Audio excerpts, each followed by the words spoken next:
So hey guys, welcome back to my channel. तो दोस्तों, जैसा कि हमने मार्शल मास्टर के पिछले एपिसोड में देखा था कि चैन सीसी, उसकी एल्डर और जीरुयू थंडर प्रिंस के लोगों के बीच में फंसी हुई थी।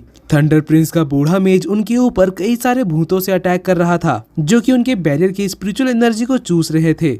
इसलिए फिर वो लोग यहाँ से भागने का डिसाइड करते हैं, मगर वो मेज उनका पीछा नहीं छोड़ रहा था। इसलिए एल्डर चैन सीसी और जीरुयू को आगे धक्का देकर वो मेज से लड़ने चली जाती है। लेकिन आगे तो उन दोनों का रास्ता रोकने के लिए थंडर प्रिंस पहुंच जाता है, जो कि अपने साथियों के साथ मिलकर उनको चारों तरफ से घेर लिया था और उनके ऊपर थंडर अटैक करना शुरू कर देता है। और अब आगे दोस्तों, आज के एपिसोड की शुरुआत बिल्कुल उसी जगह से होती है जहां हमें दिखाया जाता है कि अब वो एल्डर अपने डिसाइपल को आगे फंसा हुआ देखकर अब और भी ज्यादा परेशान हो जाती हैं। थंडर प्रिंस के लोग अभी भी उन दोनों को कैप्चर करने के लिए चेन फॉर्मेशंस का इस्तेमाल कर रहे थे। चैन सीसी और जीरुयू उनसे बड़ी मुश्किल से बचकर निकल रहे थे। फिर हमें दिखाया जाता है कि चैन सीसी अपने बटरफ्लाई फॉर्मेशन से सीधे थंडर प्रिंस के ऊपर ही अटैक कर देती है। तो फिर थंडर प्रिंस उससे बचने के लिए एक शील्ड बना लेता है जो कि उसके हर एक बटरफ्लाई अटैक को रोक लेता है।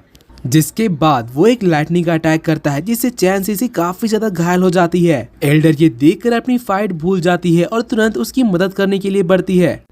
लेकिन वो बूढ़ा मेज इस चीज का फायदा उठा लेता है। वो अपने भूतों को उसके ऊपर पीछे से अटैक करने के लिए भेजता है और साथ ही वो ये भी कह रहा था कि मैंने सुना है कि इल्यूजन डीमन सेट की लड़कियां काफी ज्यादा चार्मिंग होती है। लगता है कि आज तो मेरा फायदा होने वाला है। और फिर अपने मैजिक से यहाँ का मौसम बदलने लगता है। वो दोनों तो ये देखकर बहुत ही ज्यादा घबरा जाती हैं और जीरुयू चैन सीसी से कहती है कि इनसे नॉर्मली फाइट करके हम नहीं जीत सकते हैं, अपना ट्रम्प कार्ड हमें इस्तेमाल करना ही पड़ेगा। और इतना कहते ही वो अपने डिवाइन स्पिरिट को समन करती है जिसकी एनर्जी काफी ज्यादा इंटेंस थी। लेकिन थंडर प्रिंस और उसके कुछ डिसाइपल्स को तो इससे फर्क ही नहीं पड़ रहा था। वो लोग डिवाइन स्पिरिट को भी कैप्चर करने के लिए चेन फॉर्मेशंस का इस्तेमाल करने लगते हैं, जिसको देखकर जीरुयू समझ जाती है और कहती है कि एंशिएंट रेल्म के इस एरिया में आने के बाद से मेरी एनर्जी काफी ज्यादा कम हो चुकी है।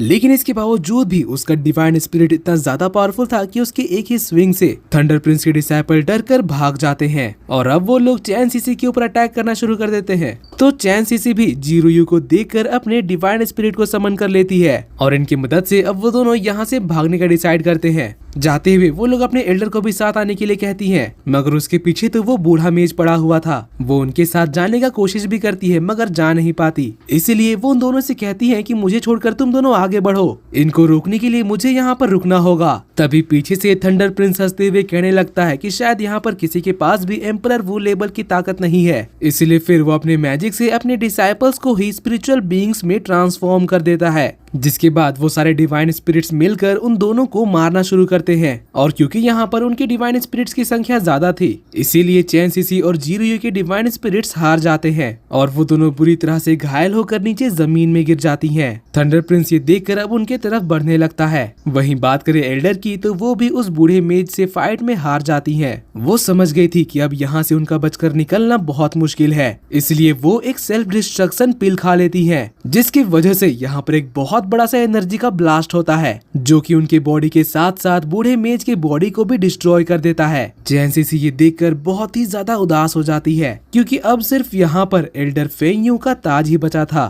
थंडर प्रिंस तो ये देखकर जोर जोर से हंस रहा था और कहने लगता है कि जो मैं चाहता हूँ वो मुझे मिलकर ही रहता है, भले ही इसमें देर क्यों ना हो जाए, मगर मैं कभी हार नहीं मानता। फिर वो उन दोनों से कहने लगता है कि तुम दोनों ही बहुत ज्यादा सुंदर हो, इसलिए मुझे कंफ्यूजन हो रही है कि मैं शुरुआत किससे करूं। तो ये सुनकर जीरुयू कहती है कि अपनी औकात में रहो, मगर थंडर प्रिंस तो ये सुनकर और भी ज्यादा एक्साइटेड हो जाता है और कहने लगता है कि जिन लोगों में एटीट्यूड रहता है उनकी अकड़ तोड़ने में मुझे बहुत मजा आता है, इसलिए मैं शुरुआत तुमसे ही करूंगा। और इतना कहते ही वो सीधे जीरुयू की तरफ बढ़ने लगता है। तो ये देखकर जीरुयू उसके ऊपर 2 पावर स्लैश अटैक कर देती है, मगर इसको तो थंडर प्रिंस अपने लाइटिंग अटैक से बड़े ही आसानी से डिस्ट्रॉय कर देता है और साथ ही उसके बैरियर को भी डिस्ट्रॉय कर देता है। तो ये देखकर चैन सीसी उसकी मदद करने के लिए बढ़ रही थी कि तभी वहाँ पर पीछे से वो बूढ़ा मेज आ जाता है और चैन सीसी को कैप्चर कर लेता है। फिर थंडर प्रिंस जीरुयू से कहता है कि तुम्हारा अटैक अच्छा था, मगर मुझे रोकने के लिए इतना काफी नहीं होगा, और फिर हंसते हुए उसके पास जाने लगता है।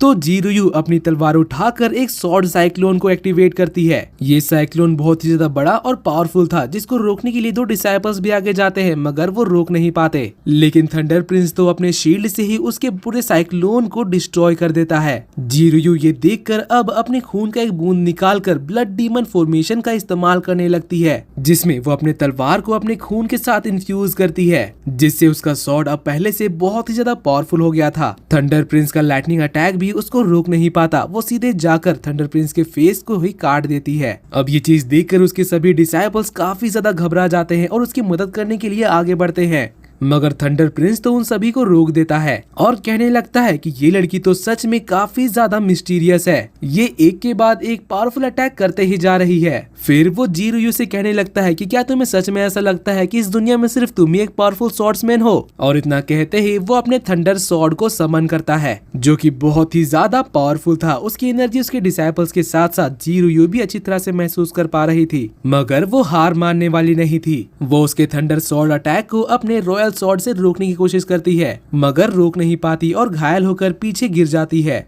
जिसके बाद थंडर प्रिंस अपना स्वॉर्ड पीछे रख कर नीचे जमीन में उतरता है और उसके पास जाते हुए कहने लगता है कि एक ओबीडियंट डिसाइपल की तरह अब मेरे ऑर्डर्स को फॉलो करो, इससे तुम्हें कोई परेशानी नहीं होगी। तुम्हारा मुझसे जीतना इम्पॉसिबल है, इसलिए क्यों ना तुम हार मान जाओ। तो फिर जीरुयू अपना तलवार उठाकर अपने गले में रख लेती है और कहने लगती है कि तुम्हारी गुलाम बनने से अच्छा तो मैं मरना पसंद करूंगी। मगर थंडर प्रिंस तो उसे कह देता है कि अगर तुम्हें मरने का शौक है तो बड़े खुशी से मरो, क्योंकि मुझे तुम्हारे जीने मरने से कोई फर्क नहीं पड़ता। और फिर जैसे ही वो उसको पकड़ने ही वाला था कि तभी हमें वहाँ पर रस्टी स्वॉर्ड की एंट्री दिखाई जाती है, जो कि सीधे थंडर प्रिंस के ऊपर अटैक करने पड़ती है। थंडर प्रिंस तो ये देखकर हैरान रह गया था, वो पूछता है कि कौन है वहाँ पर। और दोस्तों इसी के साथ आज का ये एपिसोड यहीं पर खत्म होता है। अगर आपको मेरी एक्सप्लेनेशन और ये एपिसोड पसंद आई तो प्लीज वीडियो को लाइक कर देना और जाने से पहले चैनल को सब्सक्राइब करके बेल नोटिफिकेशन भी ऑन कर लेना, ताकि जैसे ही इसका नेक्स्ट एपिसोड आए तो आपको सबसे पहले पता चल जाए। तो मिलते हैं आपसे अगली वीडियो में, तब तक के लिए bye bye, be happy, be safe and thanks for watching.